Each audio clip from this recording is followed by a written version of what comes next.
Bienvenidos y bienvenidas a Road to Performance, un podcast en el que te hablamos de cómo teoría y práctica se unen para mejorar el rendimiento deportivo.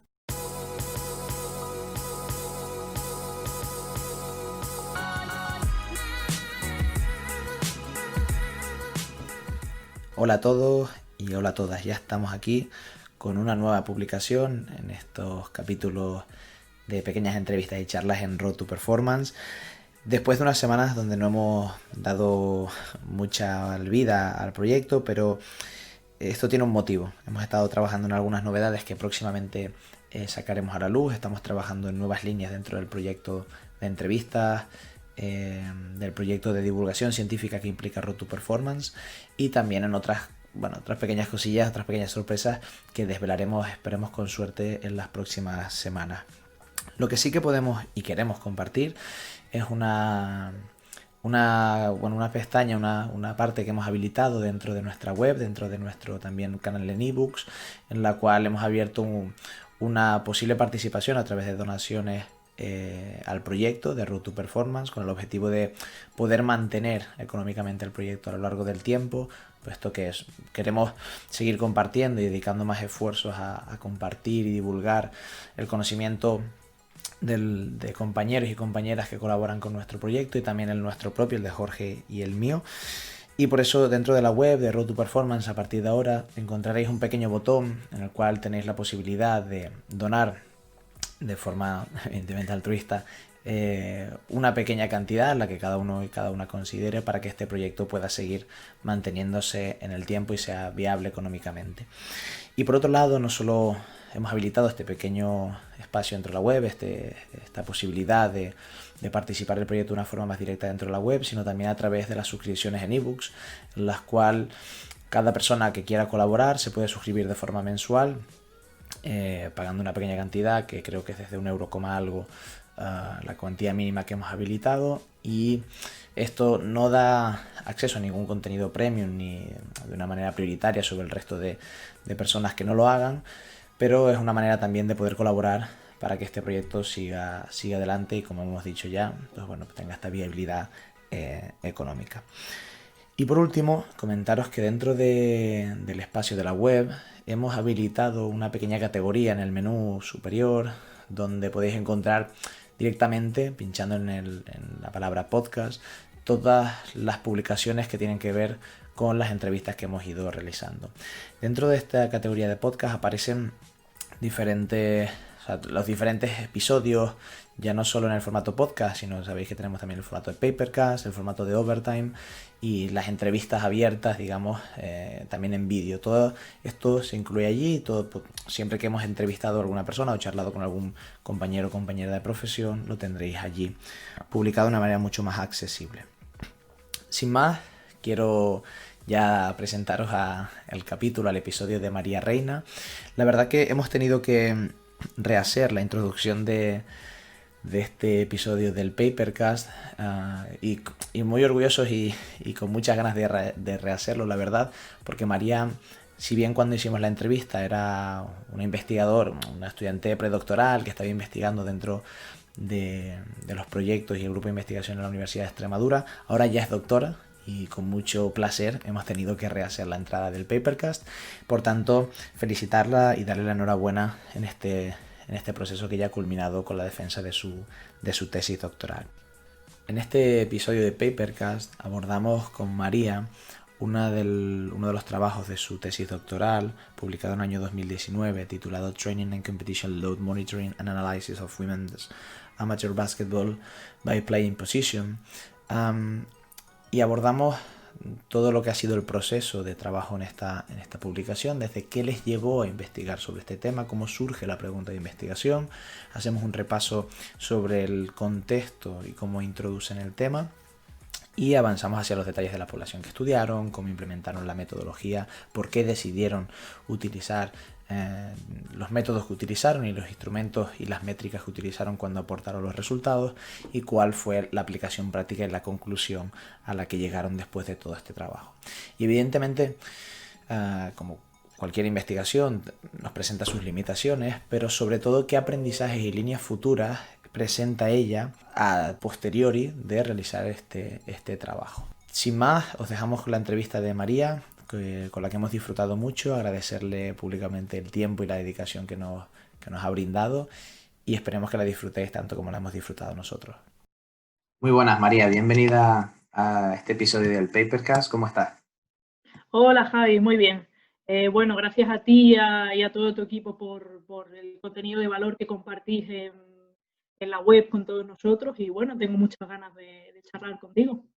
Un placer para nosotros poder tenerte aquí, que eres una investigadora que no solo, bueno, que no solo hablábamos antes que ya estás terminando tu tesis doctoral en este proceso, sino que todo lo que es su línea de investigación la ha aplicado, en el caso concreto del básquet, pero la ha aplicado a la pista, ¿no? Y al campo, que es un poco lo que perseguimos en Road to Performance, esta evidencia científica aplicada a lo que es el entorno práctico del día a día de los clubes y la línea de tu tesis, que yo personalmente sí que he leído varias de las publicaciones que tú tienes, así lo demuestra. Al final buscas poner datos y demás. Y sobre este tema de tu línea de tesis doctoral, quería preguntarte, ¿vale? Título de la tesis, ¿cómo lo encajas? ¿Cómo ha sido el trabajo que has estado realizando? Bueno, pues con la tesis doctoral hemos intentado en un principio aumentar el nivel de evidencia científica sobre baloncesto femenino. Concretamente sobre la carga soportada durante el entrenamiento y la competición deportiva. A día de hoy, si comparamos la literatura científica que existe sobre baloncesto masculino con la que existe sobre baloncesto femenino, la diferencia es abismal. Entonces, esto nos ha hecho caer un poco en el error de usar datos provenientes de baloncesto masculino y adaptarlos al entrenamiento en baloncesto femenino, ¿no? Con esta tesis lo que tratamos es de dar una información más específica y organizada para esta muestra en concreto. En el marco de tu tesis tienes diferentes publicaciones y hoy en concreto hablaremos de una de ellas. ¿Cómo se enmarca esta publicación en concreto dentro de lo que es el conjunto de tu tesis? Sí, bueno, con la tesis doctoral nos proponemos 5 objetivos principales. Mostrar el nivel de evidencia científica, conocer cuáles son los instrumentos empleados para la cuantificación de la carga, cuantificar la carga durante la competición, comparar la carga soportada entre entrenamiento y competición deportiva y analizar perfiles de rendimiento. Concretamente, en esta publicación buscamos el cuarto objetivo, que es comparar la carga soportada durante el entrenamiento y la competición deportiva. ¿Por qué? En primer lugar, porque encontramos muchos estudios en baloncesto, sobre todo en baloncesto masculino, donde analizan la competición deportiva con el objetivo de sacar conclusiones prácticas y poder aplicarlas en el entrenamiento. ¿Qué ocurre? Mi pregunta es que si una vez que analizamos el entrenamiento y creamos una serie de conclusiones prácticas, por así decirlo, lo aplicamos al entrenamiento, si de verdad lo estamos haciendo de forma correcta. Para saber si de verdad lo estamos aplicando de forma correcta, necesitamos también analizar el entrenamiento. Por otro lado, también nos preguntamos si en algún momento del entrenamiento conseguimos llegar a esas demandas máximas que provoca la competición deportiva. Las jugadoras, y si no lo hacemos, la pregunta es si verdaderamente estamos preparando a nuestras deportistas para la competición.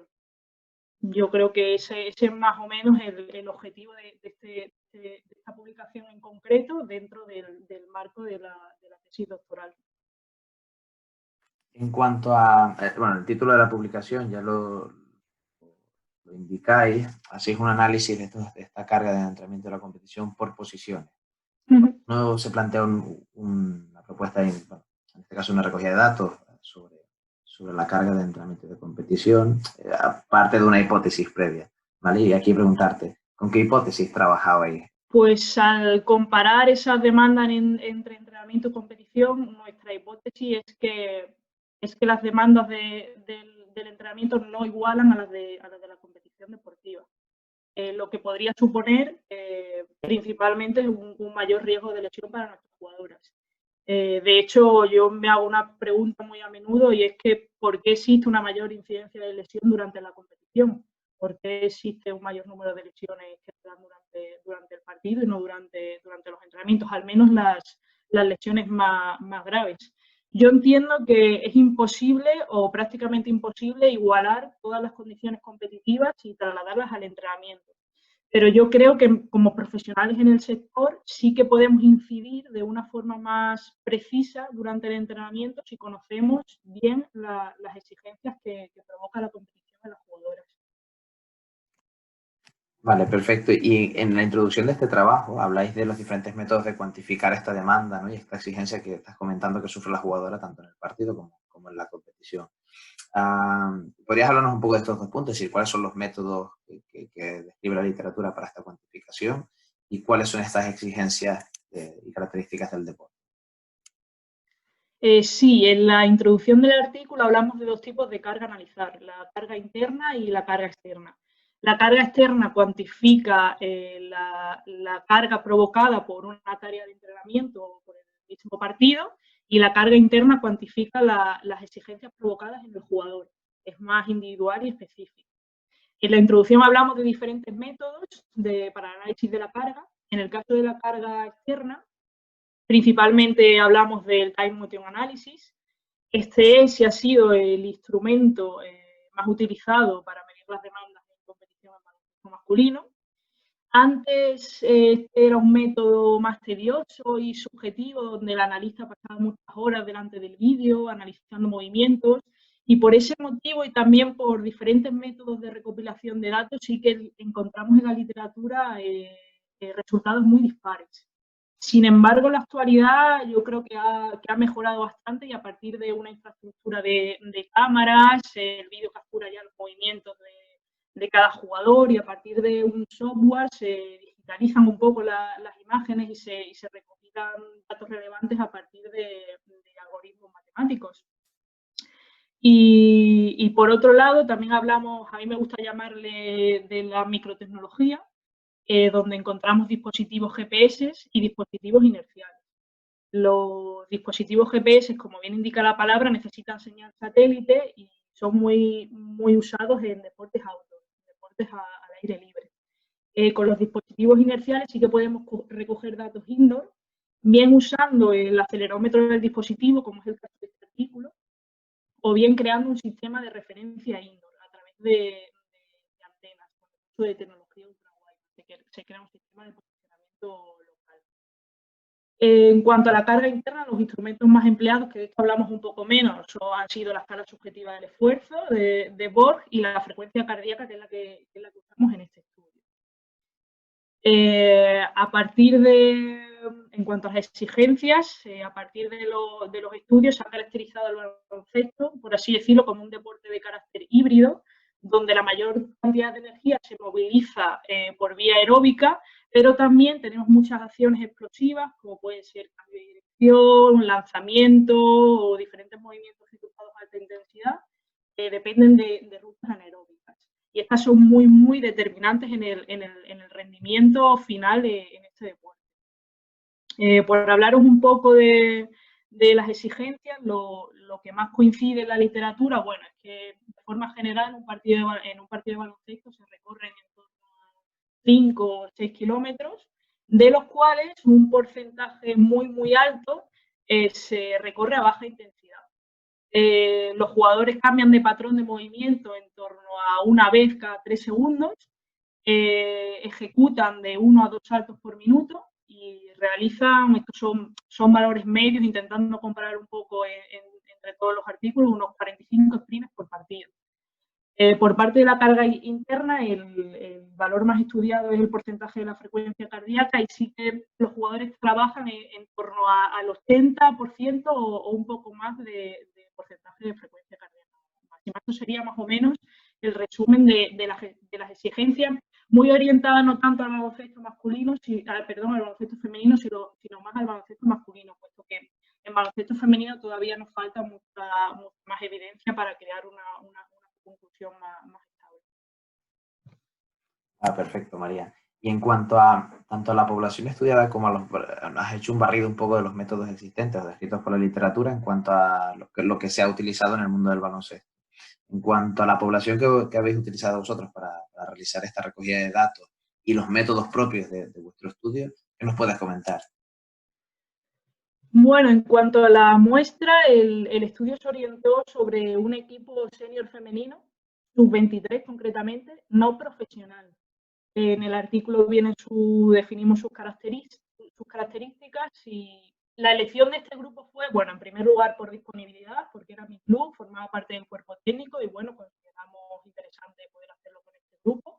Pero también la idea es conocer cuál ha sido la carga soportada durante la competición, primero en un equipo femenino, segundo en un equipo no profesional y tercero en un equipo que incluso todavía podría encuadrarse dentro de una etapa formativa, al ser un equipo senior, pero de jugadoras jóvenes todavía. Como he dicho antes, en la literatura encontramos prácticamente solo estudios sobre baloncesto masculino y además profesional.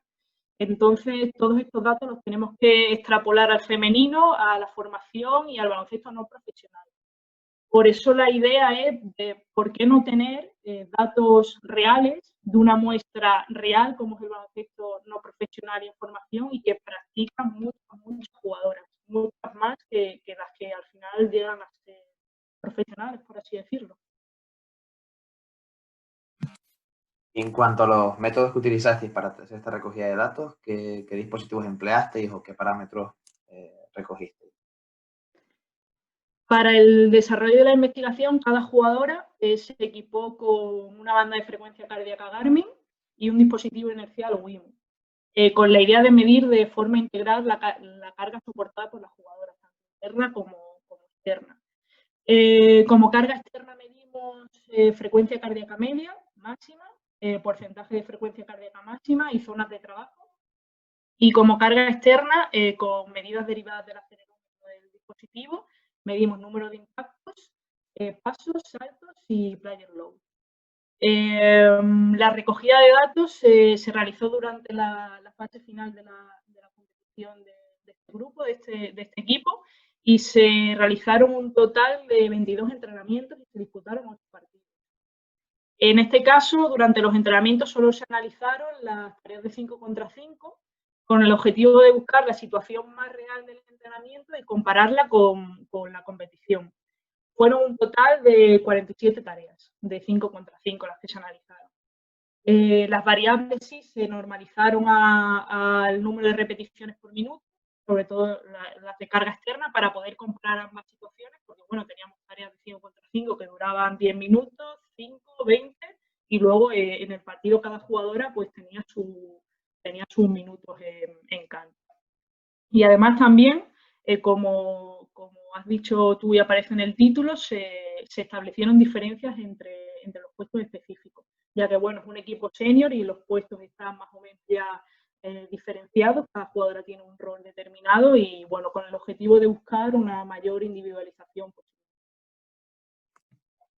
Vale, perfecto. Ahora que ya hemos entendido un poco la muestra, cómo se contextualiza el tema y los métodos que habéis utilizado, vamos a un poco a los resultados. Es decir, ahora, después de sentaros a analizar los datos, ¿qué habéis observado? ¿Qué nos puedes contar de esto?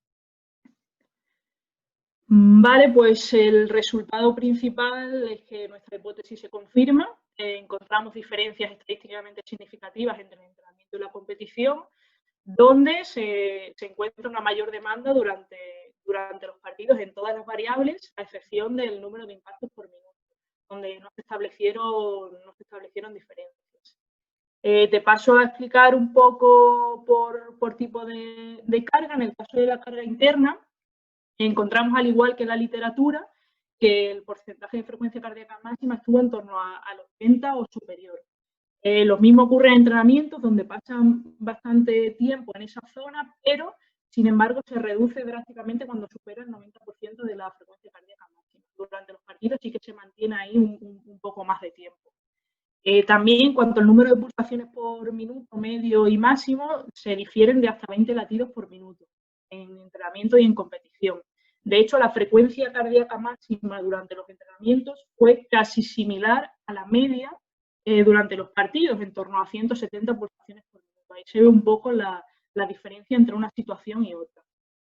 En cuanto a las variables de carga externa, se observó un mayor player load y pasos por minuto en competición de forma considerable. De player load creo que estuvimos en entrenamiento en torno a 1 punto frente a 3 en competición, y pasos fueron en entrenamiento unos 40 pasos por minuto y en competición unos 54 pasos por minuto.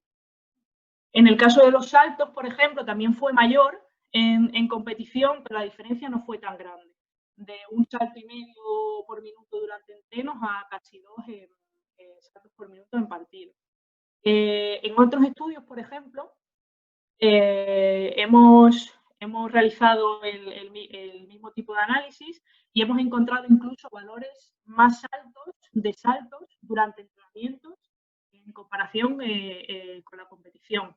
¿Qué es lo que ocurre con esta variable? Es que principalmente debido al diseño que hacemos de las tareas, en tareas concretas como tareas de tiro, tareas de rebote, este tipo de tareas implican un mayor número de saltos durante el entreno, y es lo que hace que luego en partidos no igualemos eso o que sea menor. Por último, en el caso de impactos por minuto, se encontraron valores muy similares en ambas situaciones, en torno a 2 impactos por minuto. Por comentar un poco también resultados en cuanto a la posición de juego, en el caso de los impactos que no hemos tenido diferencia y saltos por minuto, que las diferencias han sido menores, sí encontramos esas diferencias en ambas variables en la posición de pívot, donde se encontraron valores superiores en competición. Esto podría ser debido a que acciones específicas de este puesto, como puede ser la de rebotes, en el caso de saltos, o la de bloqueos, en el caso de los impactos que recibe la jugadora, durante la competición, con una posible mejor oposición por parte del rival, puede hacer que estas jugadoras pues necesiten o tengan un esfuerzo mayor durante la competición que durante los entrenamientos, donde igual no tienen esa posición. En el caso de este equipo teníamos una jugadora que jugaba de 5, pues muy superior físicamente, y bueno, durante entrenos tenía esa superioridad, pero luego en partidos se igualaba un poco más. Por su parte, las jugadoras exteriores, por ejemplo, obtuvieron mayores valores de carga interna, y esto, según la literatura, puede ser debido a que recorren unas mayores distancias que las jugadoras interiores y lo hacen a una mayor intensidad. Por ese motivo se encontraron en estas posiciones, tanto mayor carga interna como un mayor número de pasos por minuto. Y además, por último, otro dato curioso sobre las posiciones de juego, se encontraron diferencias entre los 2 puestos interiores, entre el ala pívot y el pívot, el 4 y el 5, donde el 4 realizaba más saltos y más impactos por minuto que el 5. Esto puede ser debido, como he dicho antes, a las características físicas más superiores del 5 en comparación con el 4, que bueno, que creo que necesitaba esforzarse un poco más. Esto al final son datos que, gracias a que trabajamos o trabajé con el cuerpo técnico del equipo y se conoce bien al equipo, a las jugadoras, podemos un poco, que esto al final es lo que no aparece en los artículos, podemos un poco pues llegar a conclusiones para ayudar al equipo. Estos serían más o menos los resultados más interesantes.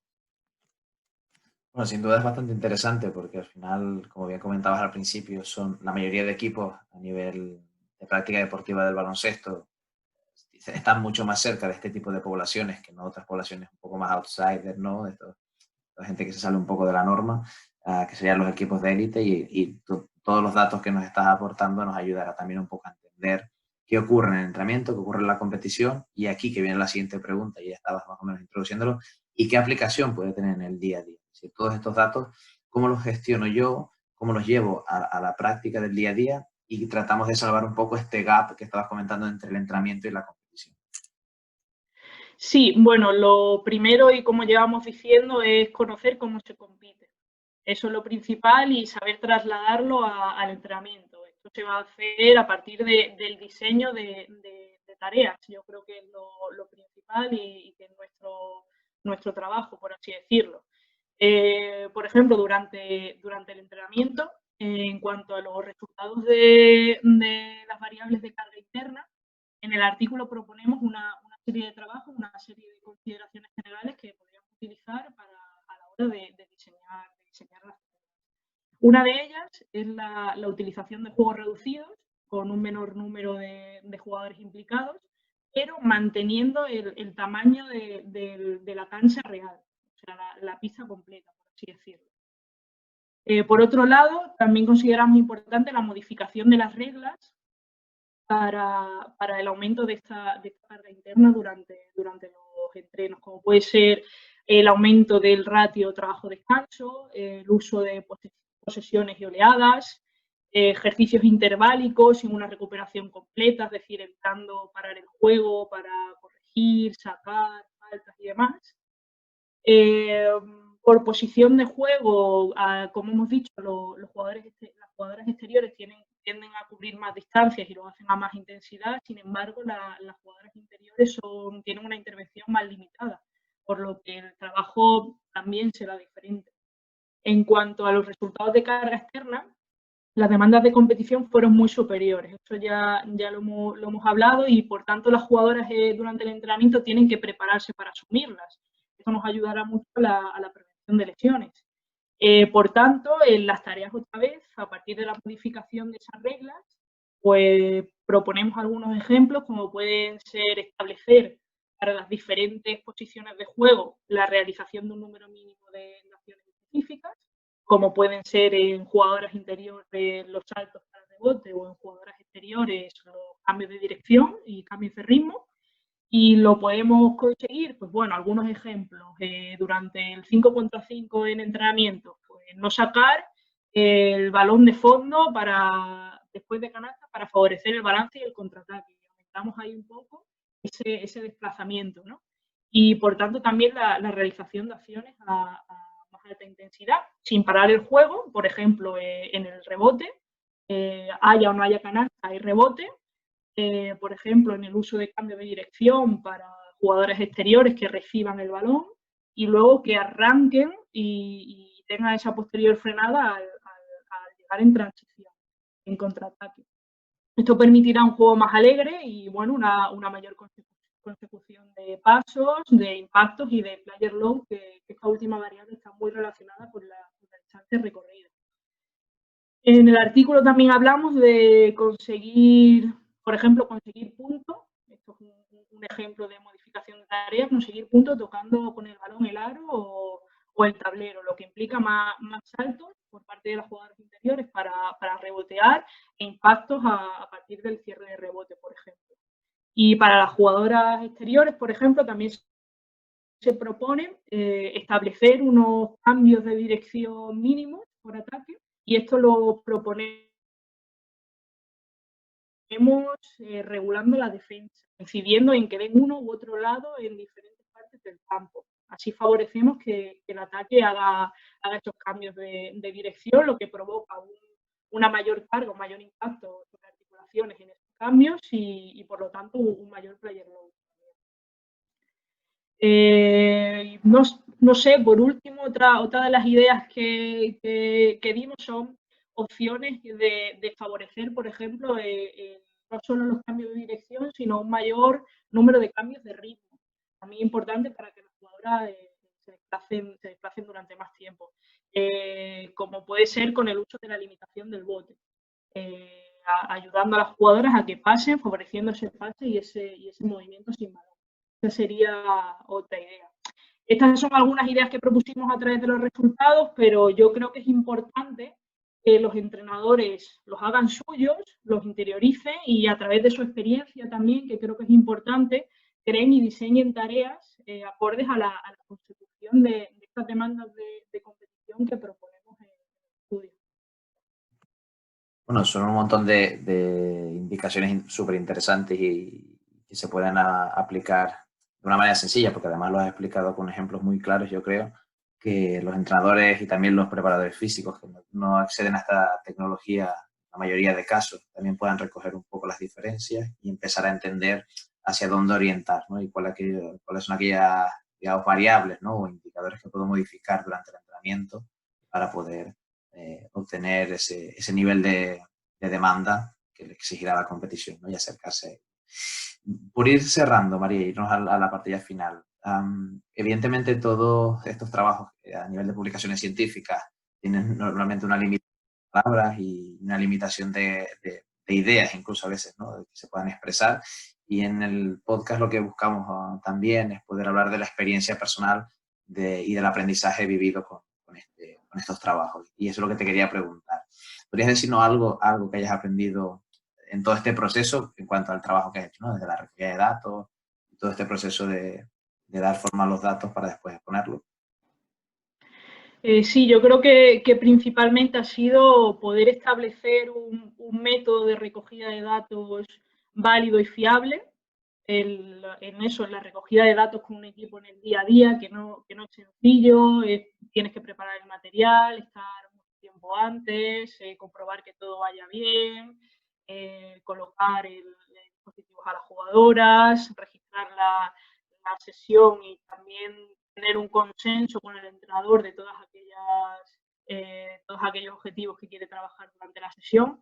Y bueno, además, con la suerte esa de haber formado parte del cuerpo técnico, pues saber usar y darle valor a esos resultados que obtenemos de forma diaria, porque lo íbamos sacando de forma diaria con el objetivo de poder mejorar el entrenamiento siguiente. Yo creo que esa parte de aplicabilidad es lo más importante de todo estudio científico. Por supuesto, en primer lugar, la importancia de la ciencia en el campo profesional del deporte. Necesitamos crear un nexo de unión entre científicos y profesionales del sector, y creo que durante toda mi etapa de doctorado he sido ese nexo en la elaboración de estos tipos de estudios. Pero he ganado experiencia de estar en ambas partes y poder complementarlas, que es muy importante, y eso te da una visión muy global de todo el proceso. No obstante, es importante también, como decía antes, esa experiencia en el ámbito profesional, ya que no debemos ser esclavos de estos datos, sino que es importante comprenderlos y utilizarlos con sentido en el trabajo del día a día. Muy interesante. Y una última pregunta, ahora que estás en esta recta final de tu etapa de doctorado, ¿te planteas alguna línea de investigación futura? Que entiendo que la investigación de algún modo pues, está enganchada, ¿no? Para seguir este proceso durante los años de doctorado, y ahora tienes alguna inquietud o alguna pregunta que quieras resolver. Pues muchas. Estamos al final en la etapa final de la tesis doctoral y ya tenemos ideas para hacer 2 tesis más, por así decirlo. Primero y lo más importante, creo que es seguir aumentando el nivel de evidencia en baloncesto femenino, y de esta forma nos gustaría seguir desarrollando este tipo de trabajos en diferentes categorías de formación, para darles a entrenadores de base una herramienta acorde con las características de sus jugadores. Por otro lado, en este estudio, por ejemplo, dividimos a las jugadoras en puestos específicos, pero parece ser que eso ya no vale. O sea, esto va avanzando continuamente día a día. Ahora estamos empezando a trabajar en agrupar a las jugadoras, no en función de esos puestos específicos de toda la vida, sino en función de las demandas que tienen en pista. O sea, no crear unas posiciones, pero en función de esas demandas, de agruparlas en demandas. Pues va a haber un grupo de jugadoras que sean las que más distancia recorren y a más intensidad, va a haber unas jugadoras donde su esfuerzo es más mecánico, intentar agruparlas en ese sentido. También queremos intentar analizar la competición, no tan de forma... con esta tesis hemos caracterizado la competición de forma global, ahora queremos ir un paso más allá e intentar ir al estudio de los peores escenarios posibles durante la competición, aquellos momentos determinados donde la exigencia es máxima, y a partir de tener esos datos poder trasladarlos al entrenamiento. Y nada, a partir de aquí lo ideal sería ayudar a diseñar programas de entrenamiento acorde a las características de cada jugadora de forma individual, y para eso tenemos que ir más allá, para eso tenemos que comenzar a trabajar de forma integral con un equipo, con este material y con todas las jugadoras durante un periodo más largo, durante una temporada, 2 o las que sean. Ese sería más o menos la previsión de futuro que tenemos. Bueno, suena muy interesante y que seguro que trabajaréis en ello. Me quedo con esta idea del análisis de los roles específicos a nivel condicional, ¿no? Digamos, no tanto desde el juego, desde esta clasificación clásica, como bien comentabas, sino que puede ser interesante encontrar aquellos especialistas a nivel condicional, ¿no? Es decir, eh, para poder sacar un poco, elevar el rendimiento en competición y ya no solo eso, sino también entender un poco cómo preparar al deportista, que es lo que ha centrado mucho todo el curso que nos has hecho hoy, que al final se trata de aplicar ciencia para cuidar al deportista y evidentemente potenciar su rendimiento. Nada, María, desearte mucha suerte con estos trabajos de futuro, con este cierre de tu proceso de tesis doctoral, agradecerte mucho tu tiempo, toda la explicación y la dedicación que nos has hecho hoy aquí y espero coincidir pronto, ¿vale? Y poder charlar más largo y tendido. Muchas gracias a ti y a vosotros. Y nada, ha sido un placer charlar con vosotros un rato. Vale, María, un abrazo. Otro.